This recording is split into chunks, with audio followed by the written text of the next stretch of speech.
Good afternoon, students.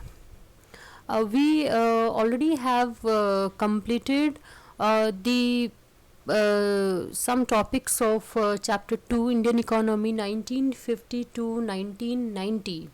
Okay, in today's class we will be studying about agriculture. At the end of this class, you will be able to understand what are the features of Indian agriculture, understand the importance or the role of agriculture in Indian economy. Okay, कि Indian economy में agriculture sector किस तरह से role play कर रहा है, क्या importance है उसकी, what is the significance of agriculture in the economy of India. Understand the problem of Indian agriculture, जो भी हमारी एग्रीकल्चर को प्रॉब्लम फेस करने को मिलती हैं, ठीक है, और जो मिली हैं उनके बारे में we will be studying about. ठीक है, then land reform measures. Okay, land reform measures के बारे में हम स्टडी करेंगे. फिर लैंड रिफॉर्म मेजर्स लिए लैंड रिफॉर्म मेजर्स को हम जो है वो इंस्टीट्यूशनल रिफॉर्म्स भी बोलते हैं. ओके, तो और वो इंडिया में इम्प्लीमेंट तो हो गए, but there was a very slow progress of land reform. So we will be studying about why did this happen, why was there the slow progress of land reforms in India. Okay, before we start about studying the agriculture part, I would like to just brief the objectives, plan objective from first 5-year plan to 12th 5-year plan. ये हमारा पिछली class में skip हो गया था, and sorry for that, because 1 mark के according important question may be asked from this table, है ना. like first 5-year plan focus किस पे था, सेकेंड 5-year प्लान का फोकस किस पे था, and last one was 12th 5-year plan, उसका फोकस किस पे था. Like question can be asked. Okay, so I thought कि I must share the plan objectives at one go. Okay, the first 5-year plan, the main emphasis or the focus area was agricultural development. ठीक है ना, because हमारी economy की जो backbone थी वो agriculture थी, तो एग्रीकल्चर की तरफ ब्रिटिशर्स ने कोई ध्यान नहीं दिया था. तो हमारी गवर्नमेंट ने जो फर्स्ट 5-year प्लान का ऑब्जेक्टिव रखा वो रखा कि हम एग्रीकल्चर को डेवलप करेंगे, उसमें इन्वेस्टमेंट करेंगे, उसको उसमें ग्रोथ जो है वो इंक्रीज करेंगे. ठीक है, second 5-year plan import substitution के ऊपर था, heavy and basic industries. Already we have discussed कि पीसी मैलनोबिस जी ने इसका आइडिया दिया था. ठीक है, बेसिक आइडिया उन्होंने प्रोवाइड करवाया कि we should focus on heavy and basic industries, because heavy and basic industries अगर होंगी किसी भी इकोनॉमी में, किसी भी कंट्री में, तो उसे दूसरी इंडस्ट्रीज़ को डेवलप होने में, ग्रो करने में बहुत हेल्प मिलेगी. ठीक है, मशीनरी आएगी, हैवी एंड बेसिक इंडस्ट्रीज़ अगर होंगी तो. और जो इम्पोर्ट सब्सटीट्यूशंस हैं, यानी कि हम जो है बाहर से चीज़ें ना मंगवा के अपने देश में ही उसको जो है वो प्रोड्यूस करें, तो इससे क्या होगा, हमारी इकोनॉमी ग्रो करेगी. ठीक है, third 5-year plan economic sufficiency. ठीक है, इकोनॉमिक सफिशिएंसी को यहाँ पे इम्पोर्टेंस दी गई. लाइक हमें फूड ग्रेन में सफिशेंट होना है, हमें जो भी हम बाहर से चीज़ें इंपोर्ट करते हैं, मंगवाते हैं, उनको हमें अपने घर में ही बनाना है. ठीक है, इस तरह से. और fourth 5-year plan technological reforms in agriculture, growth with stability. ठीक है, technological reforms we will be studying in the coming topics. Technological reforms generally we take it with green revolution. Okay, agriculture में technological reforms आए. ठीक है, और fifth 5-year plan का objective था poverty को एलिमिनेट करना, दूर करना. सिक्स 5-year प्लान का objective food and fuel strategy. Seventh 5-year plan HRD human resource development, की हेल्थ को, एजुकेशन को पूरा स्ट्रॉन्ग बना देना है. ठीक है ना. उसके बाद 8th 5-year plan privatisation, liberalisation, globalisation 91 में. इसके बारे में भी हम later on we will be studying about this topic, LPG policy, privatisation, liberalisation and globalisation. ठीक है, 91 में ये हमारी पॉलिसी आई, रिफॉर्म्स आए. Ninth 5 year plan, growth with social justice and equity, ठीक है। 10th 5 ईयर प्लान का भी ऑब्जेक्टिव वही रहा है, ठीक है, growth with social justice and equity. और 11th 5 year plan, faster broad based and inclusive growth. Inclusive growth का मतलब होता है कि सबको लेके चलना है साथ में, कोई भी section of the society should not leave behind, कोई भी सेक्शन ऑफ सोसाइटी है जो पीछे नहीं रहना चाहिए, हमें सबको एक साथ लेके चलना है। और 12th 5 ईयर प्लान का भी ऑब्जेक्टिव वही रखा। अब आप इसमें देख रहे हैं कि कुछ प्लान ऑब्जेक्टिव जो है जैसे 9th और 10th का सेम है, 11 12 का सेम है। तो कहने का मतलब ये है कि जब एक प्लान में वो 5 इयर्स में जब वो पूरा नहीं हो पाता है ऑब्जेक्टिव, प्लान ऑब्जेक्टिव, तो उसको जो है वो दूसरे 5 ईयर प्लान के लिए जो है फिक्स कर लेते हैं, ठीक है ना। बिकॉज प्लानिंग जो है वो एक रिसोर्सेज के बेस पे होती है कि आपके रिसोर्सेज अवेलेबल हैं उतने या नहीं हैं, ठीक है, उसके अकॉर्डिंग होती है। और हमने वो जो हमने टारगेट रखा था, क्या हमने वो अचीव किया या नहीं किया, वो सब अगर हमने वो अचीव नहीं किया है तो हम उसको और दूसरे 5 ईयर प्लान के लिए हमने उसको रख दिया, जोड़ दिया, फिक्स कर दिया, ठीक है।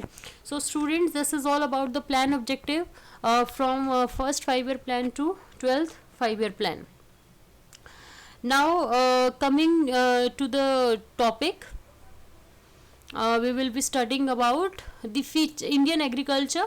First of all, we will be studying about the features. As you can see from the picture that a farmer is plowing his land, piece of land, with the help of oxes, ठीक है। बैल से वो अपना जो है वो खेत को जोत रहा है, ठीक है, उसमें जो है उसकी बुआई कर रहा है, बीज बोने का वो काम इससे करेगा, ठीक है। यहीं से आपको आइडिया लग जाना चाहिए कि क्या फीचर्स मतलब रहे हैं हमारी इंडियन एग्रीकल्चर के। So will go by one. Till date, in certain areas, farming is a way of life rather than a commercial activity. No doubt कि लोगों ने, जो फार्मर लोग हैं, हमारे फार्मर्स हैं, उन्होंने ये समझ लिया है कि हमारी जो एग्रीकल्चर है, जो हम फूड ग्रेन प्रोड्यूस करते हैं, हम उसको मार्केट में भी सेल कर सकते हैं और मार्केट में सेल करके हम उससे कुछ इनकम अर्न कर सकते हैं। But still there are certain areas, ठीक है, जहाँ पे अभी भी जो फार्मर्स हैं they take farming as a way of life. वो कहते हैं कि हमारी जीने का तरीका है, nothing else. They don't consider it as a commercial activity. उनको नहीं लगता, उनको पता ही नहीं है, कह सकते हैं, या कहो कि इंफ्रास्ट्रक्चर की कमी है कि वो लोग जो हैं वो फार्मिंग को कमर्शियल एक्टिविटी में कन्वर्ट नहीं कर पा रहे हैं। Okay, so farming is just a way of life for them. Next point is the land holdings are of small size. हमारी जो piece of land है वो बहुत ही small size की है, ठीक है। अब small size की है तो उसका next impact क्या जाता है, we can not apply the new technology over there. Okay, small size होगा पीस ऑफ लैंड का तो वहाँ पे टेक्नोलॉजी अप्लाई नहीं हो सकती है। बिग पीस ऑफ लैंड होनी चाहिए, कोई भी जैसे ट्रैक्टर को चलाना है, हार्वेस्टर मशीन को चलाना है, इस तरह से, तो उसके लिए लार्ज लैंड एरिया होना चाहिए। और लार्ज लैंड एरिया होगा तो मतलब ऑब्वियसली प्रोडक्शन भी ज़्यादा होगी, ठीक है ना। नो डाउट प्रोडक्शन जो है, हमारी quantity of production also depends upon other factors, but area also matters. Okay, there is a little use of machinery. Okay, अभी आपने पिक्चर देखी थी तो जहाँ पे मशीनरी का यूज़ होना चाहिए, आज की डेट में भी हमारे जो फार्मर्स हैं वो मशीनरी का यूज़ बहुत कम करते हैं। बिकॉज इसका रीज़न हम ये मान सकते हैं कि दे आर पुअर फार्मर्स, है ना, they are not as rich कि वो अपना जो है वो ट्रैक्टर जैसी मशीनरी का यूज़ कर सके, वो हार्वेस्टर मशीन का यूज़ कर सकें, लाइक दिस, ठीक है। तो mechanisation of agriculture no doubt अभी हो रहा है, बट सर्टेन एरियाज में जो है वो बहुत मतलब ना के बराबर है। Agriculture depends largely on rainfall, ठीक है। एग्रीकल्चर जो है वो हमारी रेनफॉल पे डिपेंड करती है, मॉनसून पे डिपेंड करती है। मॉनसून अच्छा है, टाइम से है, तो अच्छा होगा, एग्रीकल्चर जो प्रोड्यूस है वो अच्छा होगा। और अगर वो रेनफॉल हमारी टाइम से नहीं हो रही है तो वो प्रॉब्लम में आ जाएगी, ठीक है, तो इन्वेस्टमेंट हमारा सारा वेस्ट में चला जाएगा, ठीक है। So this is about all about the features of Indian agriculture. Next, the role importance of agriculture in Indian economy. As you can see from the picture here, कि यहाँ से हमें जो है अपनी डेली नीड्स को पूरा करती है एग्रीकल्चर हमारी, ठीक है. So main role of agriculture in Indian economy are it contributes to the country's GDP and national income. Okay. Already we have talked about all these things कि GDP कैसे how does GDP make up, कैसे बनता है GDP, ठीक है, national income कैसे बनती है, ये सब. तो जब एग्रीकल्चर अपना कोई प्रोडक्ट बनाएगी, गुड्स प्रोड्यूस करेगी, तो उसको जब मार्केट में जाके सेल किया जाएगा तो डेफिनेटली वो, इसका मतलब है कि वो इकोनॉमी में कंट्रीब्यूट कर रही है अपना, ठीक है ना. और चीज़ों को जब हम एक्सपोर्ट करते हैं, जो भी एग्रीकल्चरल प्रोडक्ट है, जब हम उसको एक्सपोर्ट करेंगे तो उससे हमें जो है वो फॉरेन करेंसी हमें मिलेगी, तो इस तरह से नेशनल इनकम भी हमारी जनरेट होगी. It provides employment to the people, no doubt. Agriculture जो है वो लोगों को एम्प्लॉयमेंट प्रोवाइड करती है, ठीक है. But here in Indian agriculture there is a problem of disguised unemployment. Disguised unemployment की बहुत प्रॉब्लम है हमारे इसमें एग्रीकल्चर में. Like there is a need for 5 people, है ना, 5 लोगों की ज़रूरत है पीस ऑफ लैंड पे काम करने के लिए, but there are 8 people who are working on that particular piece of land. That means 3 people are not required at all, but it seems that they are working over there. Okay, कहने का मतलब ये है कि 5 लोगों की ज़रूरत है, 8 लोग वहाँ पे काम कर रहे हैं, तो 3 लोग जो हैं वो वहाँ पे अगर उनको नहीं भी लगाया जाएगा तब भी जो है वो हमारा काम हो जाएगा, ठीक है ना, इस तरह से. नेक्स्ट है इट प्रोवाइड्स अ बेस और रॉ मटेरियल.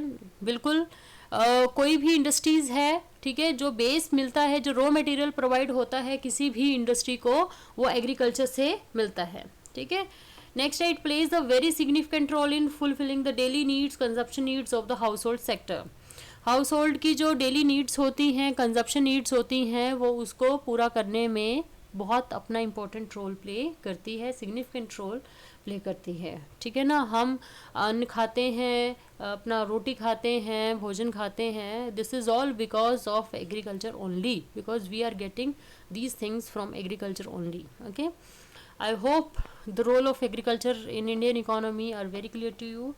बच्चे, मैंने यहाँ पे सिर्फ पॉइंट डिस्कस किए हैं, मतलब पॉइंट आपको मेंशन किए हैं, बट मैंने ओरली उसको बहुत अच्छे से एक्सप्लेन कर दिया है, आई थिंक सो. तो आप उसको जो है वो पॉइंट को एक्सप्लेनेशन के साथ लिखेंगे, ठीक है ना. Yes. Next comes to the problems of Indian agriculture. You can see from the picture, what does this picture show. The picture shows the drought, है ना. Already we discussed that our agriculture, Indian agriculture depends upon monsoon और rainfall. Rainfall नहीं हुआ तो बहुत बड़ा गड़बड़ हो जाएगा, ठीक है ना. Yes. तो प्रॉब्लम्स को हम 3 पार्ट्स में डिवाइड करते हैं. The main problem Indian agriculture are mentioned below. General problems, institutional problems, technical problems. Okay, general problems में आ जाता है आपका सोशल एनवायरनमेंट, ठीक है, pressure of population on land, land degradation, subsistence farming, crop losses. General problem में social environment क्या है कि लोग जो हैं, अगर एक घर का मेंबर जो है वो फार्मिंग कर रहा है तो दूसरे को भी क्या लगता है कि मुझे भी फार्मिंग ही करनी है. अगर उस फैमिली में 10 लोग हैं, if there are 10 members in the family, in particular family, they think that they should go for this occupation only, ठीक है. कहने का मतलब ये है कि disguised kind of unemployment create, ठीक है. ये हमारी इससे प्रॉब्लम है. एग्रीकल्चर वो मतलब दूसरी जो है दूसरा काम पे नहीं जाते हैं, वो 10 के 10 लोग वहीं पे ही अपने आप को एंगेज रखने की, ऑक्यूपाई करने की जो है वो कोशिश करते हैं, ठीक है. Pressure of population, again population का प्रेशर है लैंड के ऊपर. आपको पता है हमारे इंडिया में लैंड पॉपुलेशन बहुत ज़्यादा है, और जो मैंने अभी डिस्कस किया कि अगर वहाँ पे 10 मेंबर हैं तो 10 के 10 मेंबर ही जो हैं वो एग्रीकल्चर को फॉलो करते हैं, ठीक है ना, जबकि 10 के बराबर जो है वो उस पर्टिकुलर पीस ऑफ लैंड में काम नहीं है. लैंड डिग्रेडेशन, ठीक है। लैंड डिग्रेडेशन की बहुत बड़ी प्रॉब्लम है, वाटर पोल्यूशन है, ठीक है, वाटर पोल्यूशन है, सॉइल पोल्यूशन है, यह प्रॉब्लम है, फर्टिलिटी कम हो जाती है। सब्सिस्टेंस फार्मिंग, आज की डेट में भी लोग जो हैं वो इसको they just consider farming as a way of life only, ठीक है, वो अपना वे ऑफ लाइफ ही मानते हैं, बस अपना जीने का तरीका उसको मानते हैं, they don't take it as a commercial activity. Crop losses हो जाते हैं, फार्मर्स के पास प्रॉपर जो है वो पेस्टिसाइड्स वगैरह का पैकेज नहीं रहता है, उसकी वजह से जो है वो क्रॉप्स ख़राब हो जाती हैं, कीड़े मकोड़े उनको खा जाते हैं, ठीक है, इस तरह से। इंस्टीट्यूशनल प्रॉब्लम्स, अभी जैसे मैंने शुरुआत की थी ऑब्जेक्टिव से, तो मैंने बताया था कि लैंड को लेके बड़ी प्रॉब्लम थी, ठीक है ना, टेनेंसी को लेके प्रॉब्लम थी, रेंट को लेके प्रॉब्लम थी, ठीक है, कौन रेंट पे करेगा, किस तरह से करेगा, कितना करेगा, ये सब प्रॉब्लम था। लैंड होल्डिंग का प्रॉब्लम था, कम साइज़ का लैंड होल्डिंग है तो उस पर हम जो है वो न्यू टेक्नोलॉजी को अप्लाई नहीं कर सकते हैं, ठीक है। लुक आफ्टर की प्रॉब्लम, क्रेडिट और मार्केटिंग फैसिलिटीज़ की प्रॉब्लम, ठीक है। टेक्निकल प्रॉब्लम्स जो है वो ऑब्सोल्यूट टेक्निक ऑफ प्रोडक्शन, ठीक है, ये आपका जो है टेक्निकल और टेक्नोलॉजिकल रिफॉर्म्स जो हैं वो हमारे ग्रीन रेवोल्यूशन में आ जाएंगे, ठीक है। तो ऑब्सोल्यूट टेक्नोलॉजी का हम यूज़ करते हैं, टेक्निक का यूज़ करते हैं प्रोडक्शन के लिए। लैक ऑफ इरिगेशन फैसिलिटीज़, वही मैंने बताया कि जैसे मानसून के ऊपर डिपेंड है इंडियन एग्रीकल्चर। क्रॉपिंग पैटर्न, हम साल में एक फसल उगाते हैं, है ना, नो डाउट अभी धीरे धीरे सब चेंज हो रहा है, बट सर्टेन पार्ट्स जो हैं इंडिया के वो अभी भी जो है वो पुरानी ट्रेडिशनल चीज़ों को ही फॉलो करने हैं, लाइक एक से ज़्यादा क्रॉप नहीं उगाना, या एक या दो क्रॉप मैक्सिमम उगा लेते हैं, ठीक है ना, वो मोनोक्रॉपिंग सिस्टम पे चलते हैं, जबकि मल्टीपल क्रॉपिंग पैटर्न होना चाहिए so that the fertility of the soil में बी मेंटेन्ड अकॉर्डिंगली, ठीक है, ये सब। So these are the problems. Now time comes for the land reforms measures in India और institutional reforms, ठीक है। Land reform measures in India, अभी मैंने आपको प्रॉब्लम्स में बताया कि टेनेंसी को लेके प्रॉब्लम था, ठीक है ना, और इंटरमीडियरीज बहुत ज़्यादा थी। इंटरमीडियरीज मतलब जो फार्मर्स था, जो actual tiller of the soil था, और जो गवर्नमेंट थी, ठीक है, उनके बीच में जो इंटरमीडियरीज थी वो बहुत ज़्यादा था। उससे क्या हो रहा था कि जो actual tiller of the soil से they were not getting their return as much they should get, ठीक है, जितना उनको करना चाहिए था उतना उनको नहीं मिल रहा था, ठीक है। तो इंटरमीडियरीज की वजह से प्रॉब्लम था ये। फिर उसके बाद टेनेंसी को लेके किसी ने मतलब खेत पे अपने काम करने के लिए रखा और कभी भी उसको निकाल दिया, तो insecurity was also prevalent among the tillers, ठीक है, जो भी हमारे लैंडलेस फार्मर्स थे उससे प्रॉब्लम थी। छोटे छोटे साइज था लैंड का, all these were the institutional problems, ठीक है।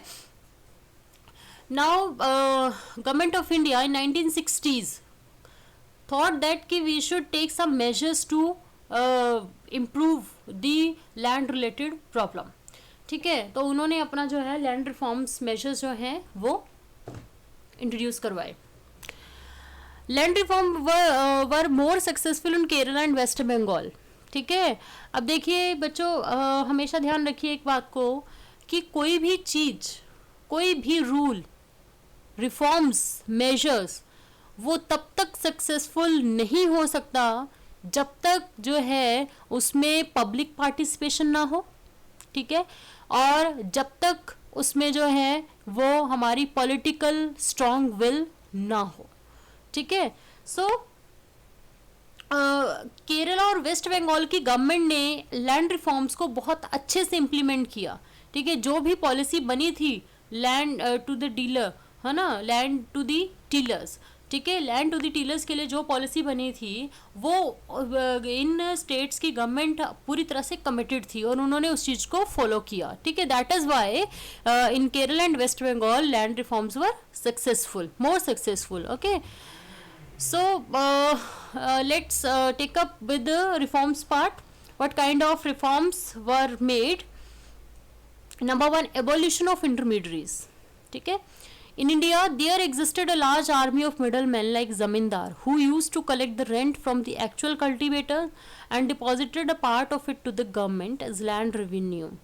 ठीक है, पहले भी मैंने एक्सप्लेन किया कि there was a like a triangle, है ना, government, actual tiller of the soil and owners of the soil. ठीक है, ओनर्स ऑफ द सॉयल तो वो जमींदार थे, गवर्नमेंट थी, और जो एक्चुअल डीलर थे. अब जो एक्चुअल डीलर थे और गवर्नमेंट थी, there was no direct contact between them. ठीक है, उनके बीच में, दोनों के बीच में डायरेक्ट कांटेक्ट नहीं था. तो बीच में कौन आ रहा था? जमींदार. ठीक है, जमींदार आ रहे थे बीच में, इंटरमीडियरीज. तो जो रेंट रेवेन्यू, रेंट मतलब लगता था, इम्पोज किया जाता था गवर्नमेंट के द्वारा, फॉर एग्जाम्पल 10% होता था वो, है ना, ये पहले भी एक्सप्लेन हुआ है. 10% गवर्नमेंट ने फिक्स किया. अब जमींदार ने जो actual tiller of the soil है उससे लिया 12%, 12%. ठीक है, तो गवर्नमेंट के पास तो 10% ही गया, बट जो 2% है वो किसके पास गया? ये इंटरमीडियरीज के पास, जमींदार के पास. तो एक्सप्लॉयटेशन किसका हुआ? Actual tiller of the soil का. ठीक है, तो as a result of intermediaries evolution, तो गवर्नमेंट ने सोचा कि क्यों ना हम जो है वो इंटरमीडियरीज जो बिचौलिए हैं, हम उनको क्यों ना हटा दें, मिडल मैन को क्यों जो है वो क्यों हटाएं, मतलब क्यों ना हम इनको जो है वो इस ट्रायंगल से हटाएं, ताकि there would be a direct contact between the farmers and the government. तो common land such as forest wasteland which belong to them was passed on to the state government. ठीक है, तो जमींदार के पास जो भी मतलब फॉरेस्ट कॉमन लैंड थी, जो फॉरेस्ट वेस्ट लैंड थी, ठीक है, जो जमींदार से बिलोंग करती थी, इंटरमीडियरी से बिलोंग करती थी, was passed on to the state government. ठीक है, स्टेट गवर्नमेंट को पास हो गई और उतने के बराबर जो है उनको कंपेंसेट कर दिया गया, है ना, उतने के बराबर उनको गवर्नमेंट से पैसा मिल गया. ठीक है, yes. Next reform was tenancy reforms. This is tenancy reforms. It is not returns. Sorry for this.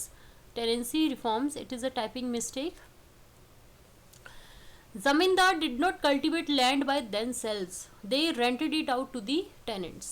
ठीक है, जमींदार जो थे वो खुद तो कल्टीवेट नहीं करते थे लैंड को, अपने आप से लैंड को वो नहीं, मतलब उस पर प्रोड्यूस करना कुछ भी अपने आप से वो कुछ नहीं करते थे काम, वो टेनेंट्स को जो है वो रेंट आउट कर देते थे. ठीक है, और इससे क्या था कि जो टेनेंट्स थे उनके अंदर एक इनसिक्योरिटी थी, बिकॉज जमींदार उनको कभी भी किसी भी टाइम पे बोल देते थे कि कल से तुम्हें काम पे नहीं आना है, अभी काम से तुम्हें निकाला जाता है, लाइक दिस. ठीक है, और रेंट का कोई रेगुलेशन नहीं था, कभी भी कितना भी % जो है प्रोड्यूस का वो रेंट जो है वो पे करने के लिए टेनेंट्स को बोल देते थे. ठीक है, और उनका अनसर्टेनिटी तो है ही थी, कोई सिक्योरिटी नहीं थी राइट्स को लेके. सो ऑब्वियसली जब हम कहीं पे काम कर रहे हैं, ये बात अगर हम खुद पे भी लगा के देखें, if we are working somewhere and we don't have any security, okay, we don't have any security, we don't have any regulations, तो वहाँ पे हमें जो है वो बहुत ही अनसर्टेन एनवायरनमेंट लगेगा वर्किंग के लिए. Efficiency will not come, effectiveness of working will not come. ठीक है ना, कभी भी हमें जो है वो वहाँ से बाहर निकाला जा सकता है. तो इसको लेके जो है हम कभी भी वहाँ की अपग्रेडेशन के लिए कभी नहीं सोचेंगे. This is very true fact. ठीक है ना, यस. जैसे हम कहीं रेंट पे अगर रह रहे हैं और रेंट पे अगर मान लो हमें लगता है कि हाँ हम यहाँ पे ये वाली चीज़ों को अपग्रेड करवा सकते हैं, यहाँ पे ये इम्प्रूवमेंट करवा सकते हैं, ये चेंज करवा सकते हैं, तो वहाँ पे हम चाह के भी उस चेंज को नहीं करेंगे. The reason behind this is that we are uncertain about our staying period over there. Okay, हम वहाँ पे रहने का जो हमारा staying period है, it is uncertain है. कभी भी हमें बोला जा सकता है कि आप यहाँ से जो है वो कल निकल जाइए टाइप. ठीक है, इस तरह से. तो टेनेंट्स को लेके बड़ा जो है वो गवर्नमेंट को बहुत अच्छा सोचना था. तो गवर्नमेंट ने क्या किया, 3 टाइप के रिफॉर्म्स उसने लिए. Number 1, regulation of rent. सबसे पहले उसने टर्म्स ऑफ रेंट जो है वो फिक्स कर दिया. ठीक है, मैं आपको एग्जांपल दे रही हूँ सिर्फ, take it just as an example only, कि प्रोड्यूस हो रहा है जो उसका जो 30% है वो गवर्नमेंट को पे होगा. ठीक है ना, इतना रेंट जो है वो आपको गवर्नमेंट को पे करना है। तो वहां पे एक सर्टेनिटी हो गई कि ओनली 30% वी हैव टू पे इट एज अ रेंट, है ना, वो 30 to 40 नहीं हो सकता, 40 to 50 नहीं हो सकता। Is it clear? ठीक है, इस तरह से मतलब जो रेंट का रेगुलेशन है वो गवर्नमेंट एकदम फिक्स कर दिया, टर्म्स उसकी फिक्स कर दी। सेकेंड, फिर सिक्योरिटी ऑफ टेन्योर, ये मैंने पहले ही बताया कि गवर्नमेंट ने जो है वो उनकी सिक्योरिटी के लिए लेजिस्लेशन को जो है वो पास कर दिया, कानून बना दिया कि किसी भी टेनेंट को, यानी कि अगर कोई आपकी पीस ऑफ लैंड पे कोई अगर काम कर रहा है तो आप उसको तुरंत ऐसे बोल के नहीं भगा सकते कि कल से आप काम पे नहीं आएंगे। You have to prove, you have to go according to the law कि why are you telling him not to come for the work from the next day. आपको कल से काम पे नहीं आना है, ये क्यों नहीं आना है, it should be very much defined according to और as per the law given by the government. ठीक है, तो इस तरह से जो है वो ये टेनेंट्स के पास एक सिक्योरिटी आ गई कि बिना हम किसी रीजन के, without any invalid reason, we can not be out from the work, हमें काम से नहीं निकाला जा सकता। ठीक है, third one was ownership right for tenants. ठीक है, farmers working as tenant farmers were conferred with ownership right. जो फार्मर्स टेनेंट्स के रूप में काम कर रहे थे, टेनेंट फार्मर्स के रूप में काम कर रहे थे, उनको गवर्नमेंट ने ओनरशिप राइट दे दिया। ठीक है ना, यस, जैसा भी मतलब उन्होंने लॉ बनाया गवर्नमेंट ने, उसके अकॉर्डिंग गवर्नमेंट ने उनको ओनरशिप राइट प्रोवाइड कर दिया। Yes, this is tenancy reforms. बच्चे please make it correct, this is not return, this is reforms, tenancy reforms. Okay, yes, now third kind of reform was reorganization. Agriculture को reorganisation करना बहुत ज़्यादा ज़रूरी था। ठीक है, रीऑर्गेनाइजेशन में सबसे पहला पॉइंट हमारा आता है land ceiling. As the word appealing suggest, ceiling मतलब मैक्सिमम लिमिट। ठीक है, गवर्नमेंट ने लैंड होल्डिंग का जो साइज था वो फिक्स कर दिया। ठीक है, कि आप कोई भी जमींदार है, कोई भी जो मतलब जिसके पास भी लैंड है, मतलब it should B of this size only. ठीक है, मैक्सिमम साइज जो है लैंड होल्डिंग का गवर्नमेंट ने फिक्स कर दिया। और अगर मान लीजिए गवर्नमेंट ने किया कि 5 एकड़ जमीन होनी चाहिए, ठीक है, 5 एकड़ जमीन जो है वो रहनी चाहिए, और अगर किसी के पास 6 एकड़ जमीन है मान लो, तो 5 तो उसी के पास रहेगी, बिकॉज गवर्नमेंट ने बोला है कि 5 तक ही आप रख सकते हैं। जो 1 एकड़ जो बच गई है, it will go to the government as per the policy made by the government. ठीक है, तो beyond this size all land owners were asked to voluntarily give up their land which was then used to redistribute to the landless. तो government ने उसको क्या किया, voluntarily पहले बोला कि आप अपने आप से ही जो है वो लैंड गवर्नमेंट को दे दो, और गवर्नमेंट ने फिर उसको रीडिस्ट्रीब्यूट किया लैंडलेस के लिए। ठीक है, जिनके पास लैंड नहीं थी, पुअर फार्मर्स थे जो, गवर्नमेंट ने फिर उसको जो है वो उनको दे दिया। ठीक है, next redistribution of land. Redistribution of land, those who were landless were given the excess land taken away after imposing the ceiling. से हमारा पहले वाले पॉइंट में ही हमारा हो गया कि सीलिंग के बाद जिस किसी के पास एक्सेस में लैंड बच रही थी तो वो लैंडलेस फार्मर्स को दे दी गई, पुअर फार्मर्स को वो दे दी गई। ठीक है, third one is consolidation of land holdings, है ना। कंसोलिडेशन का मतलब है कंसोलिडेट कर देना, एक इकट्ठा कर देना, है ना। अब क्या था कि फार्मर्स के पास, जिनके पास मतलब बड़ी लैंड थी, जो रिच काइंड ऑफ फार्मर्स थे, जमींदार काइंड थे, और गवर्नमेंट ने क्या किया, जो उनके स्मॉल स्मॉल पीस थे, ठीक है ना, स्मॉल पीस ऑफ लैंड चारों दिशाओं में मान लो फैले हुए हैं वो, है ना। अब चारों दिशाओं में कोई चीज है, अब चारों दिशाओं में तो वहां पे आप अच्छी तरह से लुक आफ्टर नहीं कर सकते उसकी, ठीक है ना। तो गवर्नमेंट ने क्या किया, यहाँ पे गवर्नमेंट ने रूल बना दिया कि जो चारों दिशाओं में जितनी जमीन है आपकी, उतने के बराबर जो जमीन है वो आपको एक ही जगह पे दे दी जाएगी, यानी कि small pieces of land were converted into the big ones. ठीक है ना, जो सेपरेटेड स्मॉल पीसेस है लैंड के, उसको एक ही जगह पे जो है वो बिग पीस ऑफ लैंड में कन्वर्ट करके गवर्नमेंट ने उसको दे दिया। अब यहाँ पे बच्चे बहुत बड़ी दिक्कत थी गवर्नमेंट के लिए। यहाँ पे प्रॉब्लम ये थी कि गवर्नमेंट ने जो है वो जैसे किसी के एंसेस्ट्रल प्रॉपर्टी होती है ना, और वो लोग जो है वो अपने पूर्वजों की जो प्रॉपर्टी है, कोई भी चीज़ है, उसको मतलब इजीली नहीं हैंड ओवर करते हैं, ठीक है ना, इजीली उसको नहीं देते हैं। तो यहाँ पे जो थी प्रॉब्लम मेन, लोगों ने इसको अपोज किया, ठीक है ना।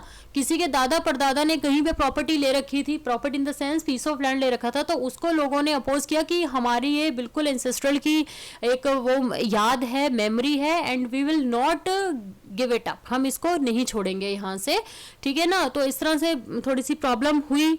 ऐसे ही हमारा जो लैंड सीलिंग थी, वहाँ पे भी कुछ ऐसी दिक्कत हुई कि लोगों ने जो है वो जो best of the best land थी उनके पास, जो अच्छी से अच्छी फर्टाइल लैंड थी, वो उन्होंने अपने पास रखी, और जो उनको लगा कि यहाँ पे अनाज या प्रोड्यूस कम होता है वो उन्होंने गवर्नमेंट को दे दी, ठीक है ना, इस तरह से। तो कहने का मतलब है कि लॉ बना, बट उसमें certain kind of loopholes आ गए, जिसकी वजह से या जो पब्लिक पार्टिसिपेशन प्रॉपर नहीं हो पाए, उसकी वजह से जो है वो लैंड रिफॉर्म प्रॉपरली सक्सेसफुल नहीं हो पाए, ठीक है।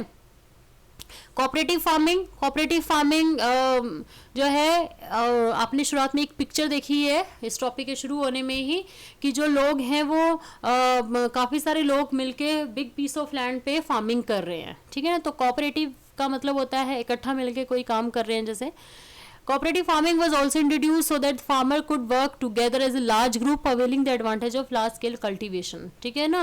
गवर्नमेंट ने क्या है कि एक बिग पीस ऑफ लैंड पे लार्ज स्केल कल्टीवेशन के लिए लोगों को इकट्ठे मिलके वहाँ पे फार्मिंग करने के लिए कह दिया, और उनका जो इंडिविजुअल ओनरशिप था, मतलब कि जो प्रोड्यूस से रिलेटेड, वो गवर्नमेंट ने उसको एज इट इज़ रखा, ठीक है। Yes, so this was all about the land reforms measures taken in India. Now if we talk about what were the reasons or what are the causes of slow progress of land reforms in India, India में slow progress क्यों हुआ land reforms का, ठीक है ना। सबसे पहले lack of political will, ठीक है, पॉलिटिकल विल की कमी थी। पॉलिटिकल विल की इस तरह से कमी थी क्योंकि जो रूल बन रहा है, वो रूल अगर वो जनरल पब्लिक के लिए बन रहा है, जनरल फार्मर्स के लिए बन रहा है, तो वो जो लॉ है वो लीडर्स के लिए भी होगा, वो पॉलिटिशियंस के लिए भी होगा। तो ऑब्वियसली अगर कोई भी अपना जो है वो कोई भी अपना लॉस नहीं करवाना चाहता, ठीक है ना, ये ऐसे बात कहें अगर हम, तो इस तरह से इसमें पॉलिटिकल विल की कमी को देखा गया और लैंड रिफॉर्म्स अच्छे से इम्प्लीमेंट नहीं हो पाए, ठीक है। मैलाफाइड ट्रांसफर्स, अब जैसे जो हमने लैंड सीलिंग्स वाला पढ़ा है, किसी के नाम पे 6 एकड़ ज़मीन है, तो उसने क्या किया, 1 एकड़ ज़मीन जो उसको बच रही थी, मान लो 5 एकड़ गवर्नमेंट ने डिसाइड किया कि मैक्सिमम साइज़ 5 एकड़ होना चाहिए, बच्चे एग्जाम्पल है ये सिर्फ, है ना। 5 एकड़ ज़मीन जो है वो रहनी चाहिए, और 1 एकड़ जो है वो आप वॉलेंटरली गवर्नमेंट को दे दो। तो वो 1 एकड़ ज़मीन भी गवर्नमेंट को नहीं दी गई, ठीक है, उन्होंने किसी अपने और रिश्तेदारों के नाम पे वो, या और अपने फैमिली मेम्बर के नाम पे वो करवा दी, ठीक है। इनएडिक्वेट प्रूफ ऑफ टेनेंट्स का एडिक्वेट प्रूफ नहीं था कि यहाँ पे ये वाले वर्कर्स काम कर रहे हैं, ये वाले टेनेंट्स फार्मर काम कर रहे हैं, ताकि उन्हीं को ही वो लैंड जो है वो ट्रांसफ़र हो सके, ठीक है। और प्रॉब्लम ऑफ वॉलेंट्री सरेंडर, वही बात पहले मैंने बताई है कि लोग अपने आप से ज़मीन को जो है वो सरेंडर नहीं कर रहे थे। कोई भी काम अगर हमें कोई भी सक्सेसफुल करना है, किसी भी लॉ को, किसी भी रूल को, लॉ को अगर हमें सक्सेस करना है, सफल बनाना है, तो उसमें public participation, I already told you at the starting कि पब्लिक पार्टिसिपेशन इज मस्ट।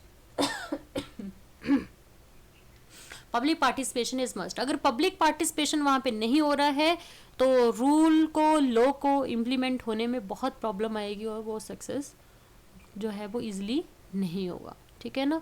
जैसे कि आज की डेट में आप देख रहे हैं, वी आर फाइटिंग विद कोविड-19, ठीक है, और उसमें गवर्नमेंट जो है to secure the country to the people, government जो है वो लॉकडाउन कर रही है डिफरेंट पार्ट्स में, ठीक है। अब अगर पब्लिक इसको बहुत अच्छे से फॉलो करे तो बहुत अच्छा है, ठीक है। पब्लिक पार्टिसिपेशन कहने का मतलब, public participation is very must, very mandatory to make the rule or the law successful. Okay, now the time comes for the assignment. Question number 1, on which area did second 5-year plan focus? ठीक है, I hope everyone know. What was the main plan objective of 12th 5-year plan? Third question is, in which state were land reforms successful? Question number of first 3 questions are for 1 mark. Question number 4, explain the need and type of land reforms measures taken in India. Need और type, land reforms measures की ज़रूरत जो है वो क्यों लगी India में, और वो किस टाइप के थे लैंड रिफॉर्म्स, इसके बारे में आपको जो है वो नोट्स प्रिपेयर करने हैं. ठीक है, दिस इज़ फॉर 6 मार्क्स. बच्चे असाइनमेंट को आप रेगुलर बेसिस पे करते जाइए. ठीक है, ये आप ये समझिए कि this is very helpful for you, और this will be very helpful for you at the time of exams. ठीक है, आपको बहुत इजी वे से जो है वो एक नोट्स एक कंसोलिडेट फॉर्म में मिलेंगे. ठीक है ना. Yes, so take care you all. Happy learning to all the good students, to all students are all good. ठीक है, so happy learning to you all. Thank you.